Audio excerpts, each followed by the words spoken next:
Pagi itu, matahari belum tinggi saat suara ayam berkokok menyambut hari di desa Tegal Waras. Jalanan desa masih sepi. Hanya terlihat beberapa pedagang sayur yang mendorong gerobak sambil bersiul pelan, menyapa ibu-ibu yang sudah menunggu di depan rumah. Di antara keramaian yang mulai menggeliat, tampak satu sosok tua berjalan tertatih dengan sehelai kerudung usang menutupi rambut putihnya. Pakaian yang dikenakannya tampak lusuh, penuh tambalan di sana-sini. Wajahnya keriput, namun tatapan matanya kosong.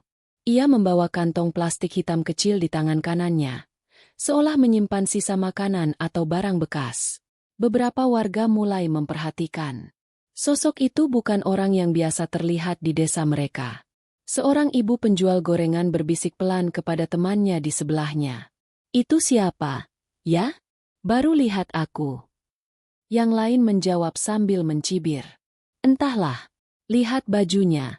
Dekil begitu. Jangan-jangan gelandangan." Tak jauh dari sana, seorang anak kecil menangis. Uang jajannya yang baru saja diberikan ibunya tiba-tiba hilang. Ibunya panik, menoleh ke kanan dan kiri, dan mendapati Nenek Saripah, sosok tua itu, berjalan tak jauh dari sana. Jangan-jangan dia yang ambil uang anak saya," seru si ibu dengan suara keras. Seketika suasana berubah. Beberapa warga mulai berkerumun.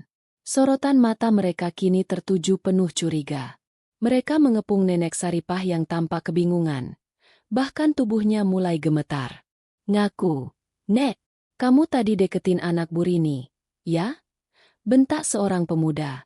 "Ampun, Nak, Nenek nggak ambil apa-apa." Suaranya lirih, nyaris tak terdengar. Namun siapa yang percaya? Penampilannya saja sudah membuat orang enggan mendekat. Apalagi percaya. Tanpa memberi kesempatan, warga mulai memaki. Beberapa bahkan menggeledah kantong plastik hitam yang dibawanya. Isinya hanya sepotong roti basi dan botol bekas. Tapi kecurigaan sudah terlanjur membakar hati mereka. Nenek Saripah hanya bisa menunduk pasrah, berdiri di tengah kerumunan seperti terdakwa tanpa pengacara. Di saat itu, dari kejauhan, suara motor terdengar. Seorang pemuda mengenakan jaket hijau dan ransel hitam berhenti tepat di dekat kerumunan. "Wah, ada keributan apa ini?" tanyanya sambil turun dari motor. "Itu, ada nenek-nenek yang kita curigai maling," jawab seorang warga. Pemuda itu mendekat. Tatapannya tertuju pada wajah tua yang tengah berdiri di tengah lingkaran warga. Ia mendekat pelan, lalu terdiam. Sejurus kemudian, ia bergumam pelan, tapi cukup terdengar oleh orang-orang di sekitarnya. "Nenek Saripah." Warga terdiam. Beberapa mulai berbisik. Siapa nama yang disebut pemuda itu? Dan kenapa wajahnya tampak berubah begitu melihat nenek tersebut? Tanpa disadari, napas pemuda itu tercekat. Ia tak menyangka akan bertemu sosok itu di tempat seperti ini. Aku kenal beliau," ucapnya lirih. Beliau bukan sembarang orang. Desa Tegal Waras kini benar-benar sunyi. Yang terdengar hanya embusan angin pagi dan detak jantung warga yang mulai diliputi rasa penasaran. Semua mata kini tertuju pada pemuda berjaket hijau itu. Namanya Aldo. Ia dikenal sebagai relawan sosial yang sering keliling desa-desa, membantu warga miskin dan mengurus administrasi bantuan pemerintah. Warga Tegal Waras mengenalnya dengan baik, dan kehadirannya biasanya disambut hangat. Tapi kali ini, wajah Aldo tampak berbeda, tegang, campur haru. Aldo mendekati Nenek Saripah perlahan, nyaris tak percaya dengan apa yang dilihatnya. Ia menatap wajah tua itu, mencoba memastikan bahwa penglihatannya tidak keliru. "Benar, ini beliau. Beliau guru besar waktu aku magang di kampus." Lirihnya dengan suara tercekat. Beberapa warga saling berpandangan. "Guru besar? Kampus? Apa maksudnya?" Aldo langsung berdiri menghadap warga yang masih mengepung dengan pandangan curiga. "Ibu-ibu, bapak-bapak, nenek ini bukan orang sembarangan. Beliau itu dulunya dosen terhormat. Beliau yang pernah membimbing banyak mahasiswa, termasuk aku sendiri." Salah satu warga menyahut, "Maksud kamu, orang seperti ini dulunya ngajar di kampus?" Aldo mengangguk. Namanya Bu Saripah Wulandari. Gelarnya panjang. Dulu beliau dosen filsafat dan pendidikan sosial di Universitas Harapan Bangsa. Beliau terkenal karena hidup sederhana dan rendah hati, tapi juga tegas dan cerdas luar biasa. Tatapan heran mulai memenuhi wajah-wajah yang tadi penuh prasangka. Beberapa bahkan menatap Nenek Saripah dengan raut bersalah, namun masih diliputi kebingungan. Lalu kenapa dia bisa kayak gini? Tanya seorang bapak tua dari belakang. Aldo menelan ludah. Ia menoleh lagi ke arah Nenek Saripah, yang kini berdiri lemas, seolah ingin lenyap di telan bumi. Air matanya tampak mengalir tanpa suara. Beliau kehilangan seluruh keluarganya dalam kecelakaan 2 tahun lalu, ucap Aldo pelan. Suaminya, anaknya, dan cucunya semuanya pergi dalam 1 hari. Setelah itu, beliau menghilang. Tak satu pun dosen atau staf kampus tahu kemana perginya. Kami kira beliau sudah meninggal dunia. Semua orang terdiam. Aku juga hampir tak mengenalinya tadi, karena, ya Allah, beliau tampak sangat berbeda sekarang. Aldo perlahan mendekat, memegang tangan sang nenek yang dingin dan bergetar. Ia menatap wajah itu, lalu berlutut perlahan. Maafkan kami, Nek, maafkan warga di sini. Nenek Saripah hanya tersenyum lemah, tak berkata-kata. Ia menunduk, seolah ingin menyembunyikan rasa malu dan luka di hatinya. Seorang ibu tiba-tiba menutup mulutnya, menahan tangis. Anak kecil yang tadi menangis kini memeluk ibunya erat-erat. Tak ada lagi tudingan. Hanya kesunyian dan rasa bersalah yang menggantung di udara. Namun, cerita ini belum selesai. Karena apa yang terjadi setelah itu membuat seluruh desa Tegal Waras benar-benar terguncang. Setelah keributan pagi itu mereda, Aldo memutuskan membawa Nenek Saripah ke rumah kepala dusun. Ia tak ingin wanita sepuh itu kembali diperlakukan tidak pantas. Kepala dusun Pak Darmawan pun menyambut dengan wajah heran setelah mendengar cerita singkat dari Aldo. Mereka duduk di ruang tamu, dan Nenek Saripah masih diam, sesekali hanya mengangguk pelan ketika ditanya. Tatapannya kosong, seakan sebagian jiwanya tertinggal di masa lalu. Aldo memutuskan untuk berbicara empat mata dengan kepala dusun. Pak, saya mau minta izin untuk membawa beliau tinggal sementara di rumah kosong dekat ujung sawah itu, yang dulu pernah dipakai untuk gudang gabah. Pak Darmawan mengangguk cepat.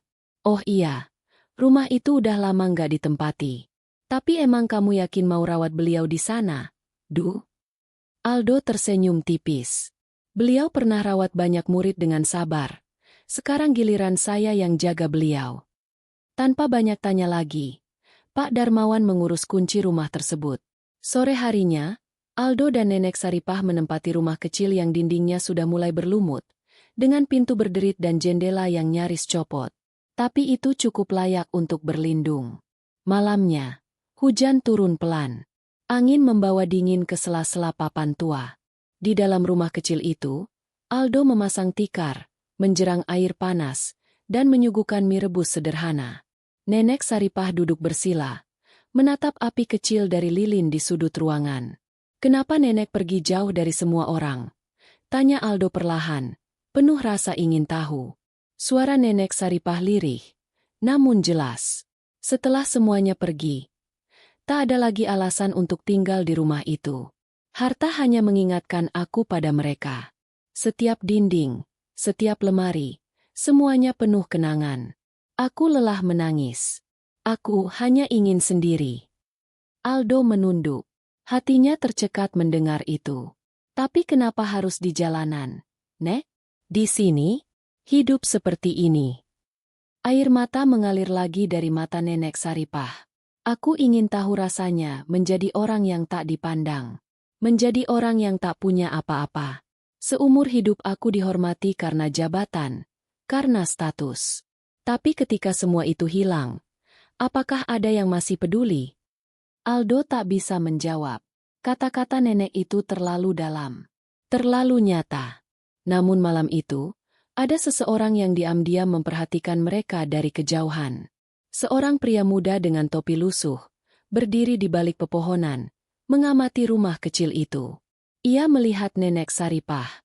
Ia melihat Aldo. Dan senyumnya perlahan muncul, bukan senyum hangat, melainkan senyum yang menyimpan sesuatu. Di balik ketenangan malam, rupanya ada yang tak beres. Karena ternyata, masa lalu Nenek Saripah belum sepenuhnya tertinggal.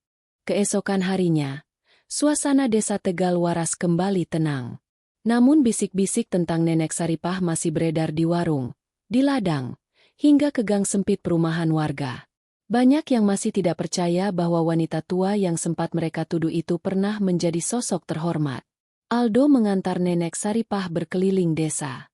Ia ingin memperkenalkan beliau secara baik-baik ke warga sekitar, agar kejadian kemarin tak terulang. Beberapa warga mulai menyambut dengan senyum kaku, sisanya hanya diam atau menunduk malu. Namun, diam-diam di balik itu semua, pria bertopi lusuh yang mengintai malam sebelumnya mulai bergerak. Namanya Roni, pria yang pernah menjadi asisten rumah tangga keluarga Saripah di masa lalu. Setelah tragedi kecelakaan yang menimpa keluarga itu, Roni menghilang. Tak banyak yang tahu, ia membawa kabur sebagian barang berharga milik keluarga Saripah, termasuk dokumen penting dan surat tanah. Kini, Roni muncul kembali. Ia sudah tahu bahwa wanita tua yang kini tinggal di rumah kecil ujung sawah itu adalah Nenek Saripah. Tapi bukan untuk meminta maaf ia datang. Ia punya rencana sendiri. Malam itu, Nenek Saripah merapikan kantong plastik hitam yang biasa ia bawa. Di dalamnya hanya ada buku catatan tua yang sudah robek di bagian pinggir, seikat surat yang sudah menguning, dan satu foto keluarga yang mulai pudar. Ia memandangi foto itu lama sekali. Wajah suaminya, anaknya, dan cucunya, semua tersenyum hangat dalam potret itu. Air matanya menetes lagi, membasahi ujung kerudungnya. Sementara itu, Roni menyusup ke sekitar rumah, bersembunyi di balik pohon kelapa yang tinggi. Ia mengintip jendela kecil, memastikan wanita itu benar-benar sendirian. Ia menggumam pelan. Kalau benar dia masih punya dokumen warisan itu, aku harus dapatkannya sebelum orang lain tahu. Namun ia tidak sadar, Aldo sebenarnya belum jauh pergi. Ia sengaja berjalan pelan karena ingin memastikan keamanan rumah itu. Dari kejauhan, ia melihat bayangan seseorang mencurigakan bergerak di balik pohon. Langkahnya terhenti. Ia bersembunyi di balik tumpukan jerami, mengamati sosok asing itu. Wajahnya gelap karena tertutup topi, tapi gerak-geriknya mencurigakan. Aldo menyiapkan ponsel di tangannya, mulai merekam pelan-pelan. Sementara di dalam rumah, Nenek Saripah mulai merasa gelisah. Ia menatap ke arah jendela yang terbuka sedikit. Angin malam masuk, membawa aroma aneh, seperti bau tanah basah dan ancaman. Tiba-tiba, terdengar bunyi berderit dari luar. Sesuatu sedang mendekat. Nenek Saripah memegang erat foto keluarga di dadanya. Suasana di luar rumah terasa makin mencekam. Bunyi ranting patah terdengar jelas dari arah samping, disusul suara langkah pelan seperti seseorang mencoba menyelinap diam-diam. Nenek Saripah bangkit perlahan. Meski tubuhnya renta, naluri waspada yang dulu ia miliki sebagai pendidik kini bangkit kembali. Ia meraih tongkat tua di sudut ruangan, berjalan pelan menuju pintu. Sementara itu, Roni yang bersembunyi di balik jendela mulai merogoh sesuatu dari tas kecilnya. Sebuah linggis kecil. Ia tahu rumah itu rapuh, dan jendela kayu bisa dibuka paksa. Ia mengendap-endap mendekat, dan dengan cepat menyelipkan linggis ke celah kusen. Tapi tepat saat kayu itu mulai berderit, suara keras membelah malam. Berhenti. Aldo meloncat dari balik pohon dengan ponsel masih merekam di tangan. Lampu senter dari ponselnya langsung menerangi wajah Roni yang kaget bukan main. Pria itu terhuyung ke belakang, terjatuh ke tumpukan semak. "Weh, kamu siapa? Mau ngapain di sini?" teriak Aldo sambil mendekat. Roni buru-buru berdiri dan hendak lari, tapi langkah Aldo lebih cepat. Dengan sekuat tenaga, Aldo menjatuhkan tubuh Roni ke tanah. Mereka bergumul sejenak, sebelum suara teriakan Nenek Saripah menggema dari dalam rumah. "Aldo! Allahu Akbar!" Beberapa warga yang tinggal tak jauh mulai berdatangan, karena mendengar keributan. Dalam waktu singkat, Roni sudah terkepung oleh 3 warga lain yang ikut membantu Aldo menahannya. Wajah Roni pucat. Ia tak menyangka aksinya malam itu gagal total. Siapa dia? Tanya Pak Rojak, tetangga terdekat. Aldo menoleh. Wajahnya masih geram. Namanya Roni. Dulu dia asisten rumah tangga keluarga Bu Saripah. Dan saya curiga dia yang selama ini sembunyiin dokumen warisan milik beliau. Roni berteriak. Fitnah. Aku nggak ambil apa-apa. Tapi Aldo menunjukkan ponselnya. Kamu ngaku-ngaku nggak ambil apa-apa. Tapi tadi saya lihat sendiri kamu mau bobol jendela. Roni mulai gelagapan. Tak ada lagi alasan yang bisa ia pakai. Warga mulai menunjuk-nunjuk dengan marah. Sudah miskin. Nenek tua malah mau dijahatin. Kalau bukan Aldo yang datang, bisa-bisa nenek itu celaka. Malam itu, Roni akhirnya dibawa ke rumah kepala dusun untuk diinterogasi lebih lanjut.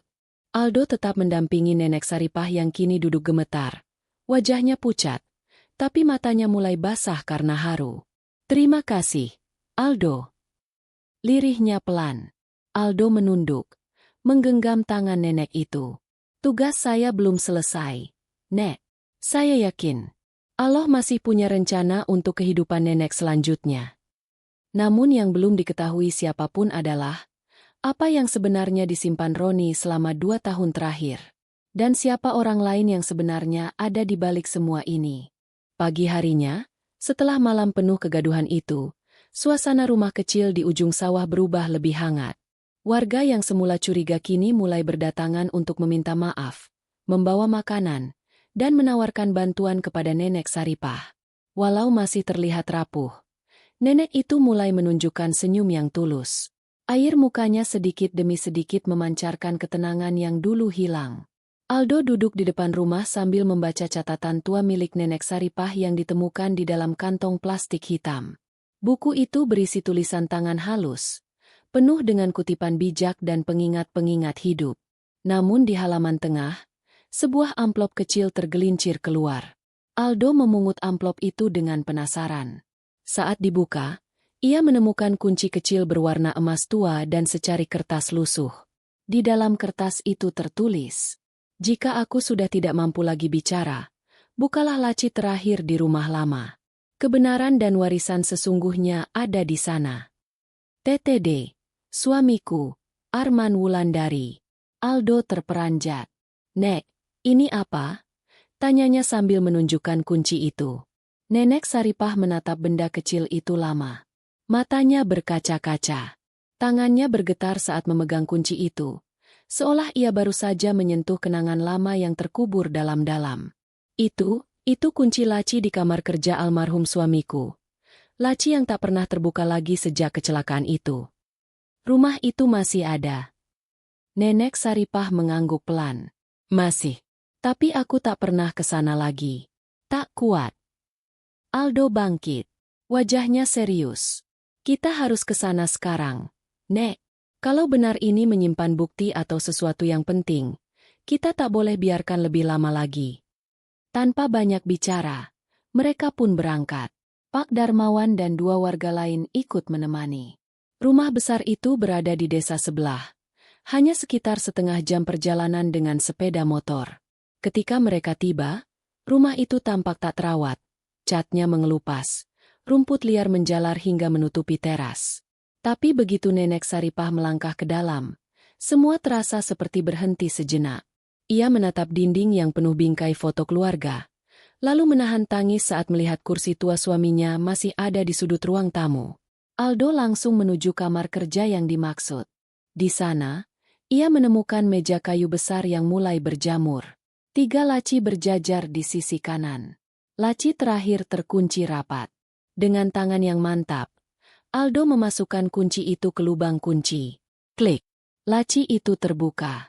Di dalamnya, tertata rapi sebuah bundel dokumen asli rumah, surat deposito bank, sertifikat tanah, dan selembar surat yang membuat Aldo terdiam cukup lama. Surat itu tertulis dengan tangan. Tanda tangan di bawahnya milik Arman Wulandari. Jika aku dan keluarga wafat secara bersamaan, semua harta ini jatuh ke tangan Saripah, istriku. Tapi jika ada yang memalsukan data, maka laporan ini harus dibawa ke notaris yang kutunjuk. Aldo langsung menoleh ke Nenek Saripah. Nek, jadi selama ini, warisan ini sempat diambil orang yang gak berhak. Nenek Saripah mengangguk perlahan. Aku mencurigai seseorang dari dalam rumah, tapi waktu itu aku terlalu hancur untuk menyelidiki. Aldo mengepalkan tangan. Kalau begitu, semua harus diungkap sekarang. Namun sebelum mereka sempat keluar dari rumah, suara sepeda motor berhenti di depan pagar. Seseorang turun, berjas hitam, berkacamata gelap, dengan raut wajah dingin. Permisi.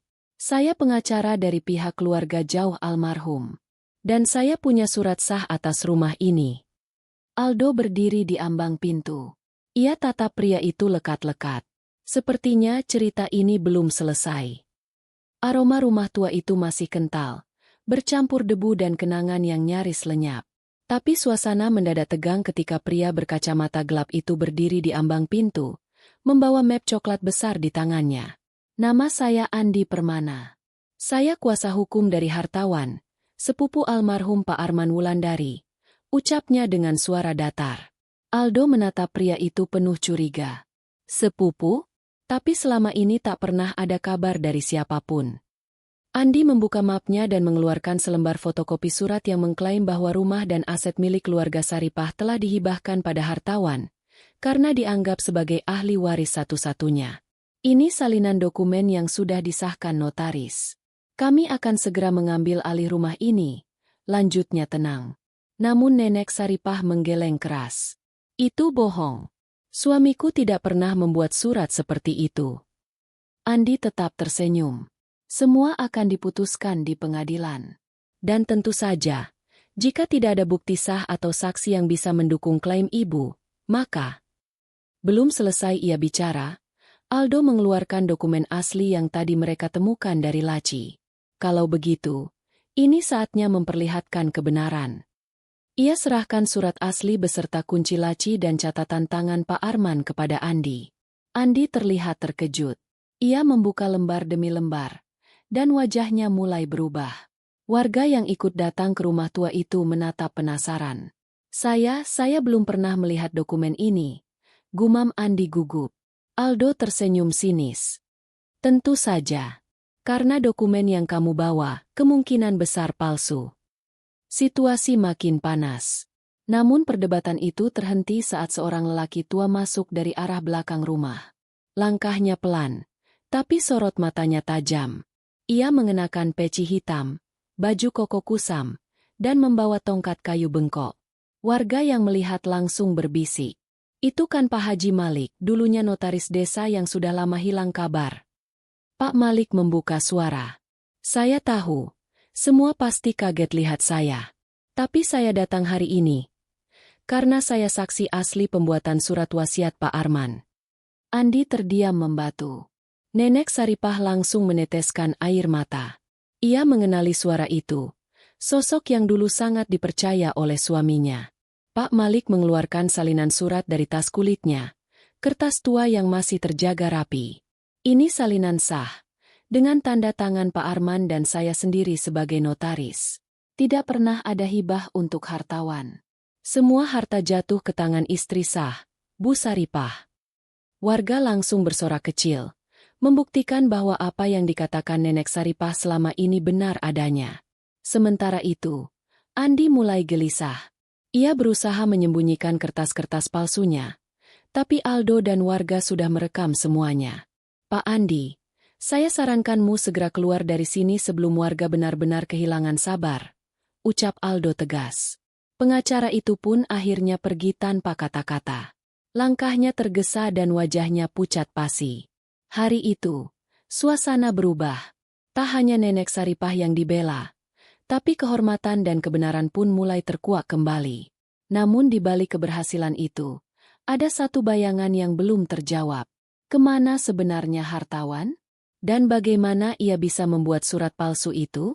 Pertanyaan itu belum sempat dijawab.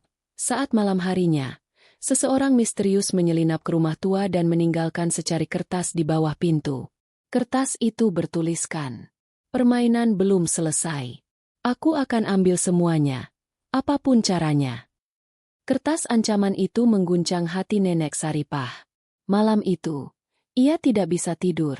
Duduk di ruang tamu rumah lamanya yang kini diterangi lampu minyak, ia memandangi surat asli dari suaminya sambil bergumam pelan menyebut nama Allah, berdoa agar dijauhkan dari niat jahat manusia.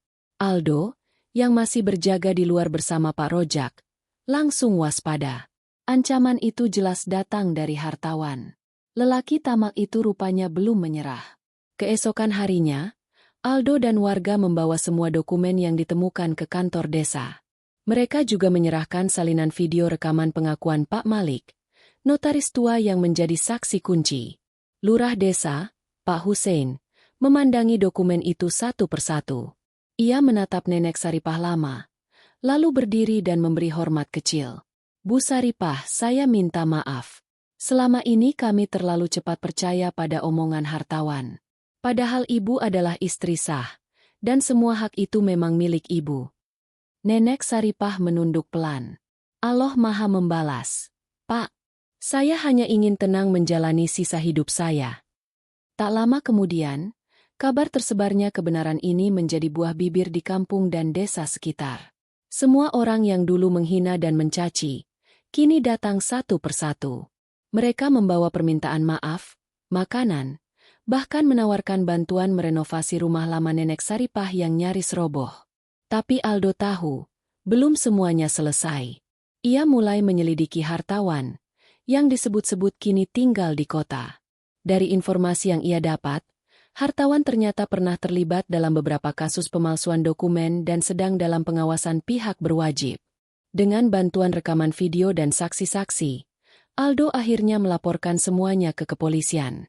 Surat panggilan resmi pun dikirimkan ke hartawan. Namun beberapa hari kemudian, kabar mengejutkan datang. Hartawan ditemukan tidak sadarkan diri di sebuah hotel kecil. Diduga overdosis obat penenang setelah tahu bahwa kasusnya telah terbongkar. Berita itu tersebar cepat. Warga tak lagi mengejarnya dengan amarah, melainkan iba. Tapi Aldo tetap yakin, setiap orang akan menerima akibat dari perbuatannya, cepat atau lambat. Sementara itu, rumah tua Nenek Saripah kini telah direnovasi. Warga bahu-membahu mengecat dinding, membersihkan halaman, dan menanam bunga-bunga di pekarangan. Hari itu, sebuah tenda sederhana berdiri di depan rumah. Warga berkumpul, makan bersama dalam syukuran kecil untuk Nenek Saripah yang kini kembali dihormati sebagai tokoh yang disegani. Nenek Saripah berdiri di hadapan semua warga. Suaranya pelan, tapi menyentuh hati. Harta bukanlah segalanya. Tapi kehormatan, kejujuran itu yang tak boleh hilang dari hidup kita. Terima kasih karena masih ada orang-orang baik yang tak tinggal diam. Aldo berdiri di belakang, tersenyum bangga. Ia tahu perjuangannya tak sia-sia. Namun sebelum acara berakhir, seorang petugas desa menyerahkan surat kepada Nenek Saripah. Surat dari notaris kota. Isinya mengejutkan. Saldo rekening deposito milik almarhum suaminya yang selama ini dibekukan, kini bisa dicairkan. Jumlahnya mencapai miliaran rupiah. Warga berdecak kagum. Tapi Nenek Saripah hanya tersenyum kecil. Ia tatap surat itu, lalu berkata pelan. Rezeki datang saat hati siap menerimanya. Tapi yang lebih penting, aku sudah mendapatkan kembali harga diriku. Di bawah langit senja yang hangat, tawa dan syukur memenuhi halaman rumah. Nenek Saripah duduk tenang, memandangi anak-anak kecil berlari-lari bermain di bawah pohon jambu. Kini, tak ada lagi fitnah, tak ada lagi kesepian. Hanya ketenangan, dan janji bahwa selama kebaikan masih ada, keadilan akan selalu menemukan jalannya.